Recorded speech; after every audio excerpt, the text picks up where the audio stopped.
যদি এই 1.5 বছৰত ডিপ্লুৰঞ্জন শৰ্মাই নিজৰ সুকীয়া স্থান বনাব নোৱাৰে, নিজৰ কৰ্মৰ মাজেৰে যদি এই সমষ্টিটো দখল কৰিব নোৱাৰে, 2026 ইলেকশ্যনত পুনৰ এই সমষ্টিটো কংগ্ৰেছৰ হাতলৈ যোৱাৰ চান্স আছে। নমস্কাৰ, মই ৰত্ন। আজি এটি বিষয় লৈ আহিছোঁ। আজি বিষয় ৰাজনৈতিক। বৰ্তমান সময়ত অসমৰ 5টা সমষ্টিত উপ নিৰ্বাচন হৈ গ'ল। এই সমষ্টিকেইটা আছিলে বিহালী, বঙাইগাঁও, ধলাই, চামগুৰি আৰু ভেল্লা।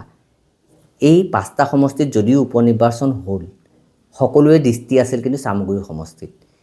কিয়নো চামগুৰি সমষ্টিত এটা দীঘলীয়া সময় কংগ্ৰেছে ৰাজত্ব কৰিছিল আৰু এই দীঘলীয়া সময়ত ৰকিবুল হুছেইনে তেওঁৰ এটা নিজৰ সুকীয়া স্থান বনাই লৈছিল চামগুৰি সমষ্টিত। এই চামগুৰি সমষ্টিত একালত তেওঁৰ দেউতাক নুৰুল হুছেইনে নিজৰ সমষ্টি হিচাপে নিজৰ স্থান বনাইছিল আৰু সেই একে স্থান পুত্ৰ ৰকিবুল হুছেইনে বনালে আৰু সেই ৰকিবুল হুছেইনৰ সপোন আছিল নিজৰ পুত্ৰক এই চামগুৰি সমষ্টিত এটা স্থান দিয়া।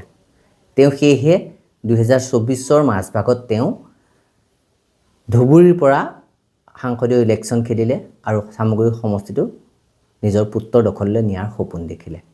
সেই মৰ্মে চামগুৰি সমষ্টিত পুত্ৰ তানজিলক কংগ্ৰেছৰ পৰা প্ৰাৰ্থিত্ব আগবঢ়োৱা হ'ল আৰু তেওঁৰ এগেইনষ্টত বিজেপিৰ ডিপ্লুৰঞ্জন শৰ্মাক প্ৰাৰ্থিত্ব দিয়া হ'ল।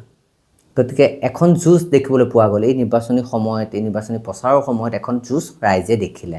এই সমষ্টিটোত এটা দীঘলীয়া সময় কংগ্ৰেছে ৰাজত্ব কৰিলে বুলি ক'ব খুজিছোঁ এই কাৰণে 1952 চনত কংগ্ৰেছৰ দখলত আছিল। সেই সময়ত উষা বৰঠাকুৰ আছিলে এই সমষ্টিৰ বিধায়ক হিচাপে। তাৰপাছত 1972 চনত বিষ্ণু প্ৰসাদ আছিলে বিধায়ক হিচাপে, কংগ্ৰেছৰে তেওঁ আছিলে। 1981 চনত ৰকিবুল হুছেইনৰ পিতৃ নুৰুল হুছেইন আছিলে বিধায়ক হিচাপে। 1991 চনত নুৰুল হুছেইন আছিলে। 1996 চনত এই সমষ্টিটোলৈ আহিল AGPৰ অতুল কুমাৰ শৰ্মা। 1985 চনত নিৰ্দলীয় আবুল হুছেইন চৰকাৰ আছিলে আৰু 1978 চনত জনতা পাৰ্টিৰ ভৱেন্দ্ৰ কুমাৰ শৰ্মাই দখল কৰিছিল এইটো। যদিও আমি গোটেই বিষয়টো যদি চাবলৈ যাওঁ, বেছি সময় কিন্তু কংগ্ৰেছৰ হাততে আছিল। তাৰপাছতো আমি যদি চাবলৈ যাওঁ 2001 চনৰ পৰা 2024 মাজভাগলৈকে ৰকিবুল হুছেইনে এই সমষ্টিটোত ৰাজত্ব কৰিছিল। 2024 মাজভাগত ৰকিবুলে ধুবুৰী সমষ্টিৰ পৰা সাংসদীয় ইলেকশ্যনত প্ৰতিদ্বন্দ্বিতা আগবঢ়ায় আৰু ধুবুৰী সমষ্টিৰ পৰা তেওঁ সাংসদ হিচাপে নিৰ্বাচন হয়। এই সমষ্টিটো তেতিয়া তেওঁ নিজৰ পুত্ৰৰ হাতলৈ গতাই দিয়াৰ সপোন দেখিলে। সেই হিচাপে তানজিল হুছেইনক তেওঁ নিজৰ সমষ্টিটো গতাই দিবৰ বাবে কংগ্ৰেছৰ পৰা প্ৰাৰ্থিত্ব দিয়ালে আৰু তানজিলৰে ডিপ্লুৰঞ্জন শৰ্মাৰ এখন যুঁজ দেখিবলৈ পোৱা গ'ল। এই যুঁজত কিন্তু তানজিল হাৰিল, ডিপ্লুৰঞ্জন শৰ্মা জিকিল। এতিয়া কথা হ'ল এই ডিপ্লুৰঞ্জন শৰ্মাই 1.5 বছৰৰ বাবেহে নিজৰ সেই দায়িত্ব পাইছে। সেই MLA 1.5 বছৰৰ কাৰণেহে তেওঁ হ'ব পাৰিছে। এই 1.5 বছৰ কাল যদি তেওঁ বিজেপিৰ এজন ভাল নেতা হিচাপে চামগুৰি সমষ্টিক দেখুৱাব নোৱাৰে, যদি ভাল কাম কৰিব নোৱাৰে, পুনৰ এই সমষ্টিটো কংগ্ৰেছৰ হাতলৈ যাব নেকি? পুনৰ ৰকিবুলে এই সমষ্টিটোত কংগ্ৰেছক 2026 চনত অনাৰ প্ৰয়াস নকৰা নহয়, তেওঁ নিশ্চয় প্ৰয়াস কৰিব।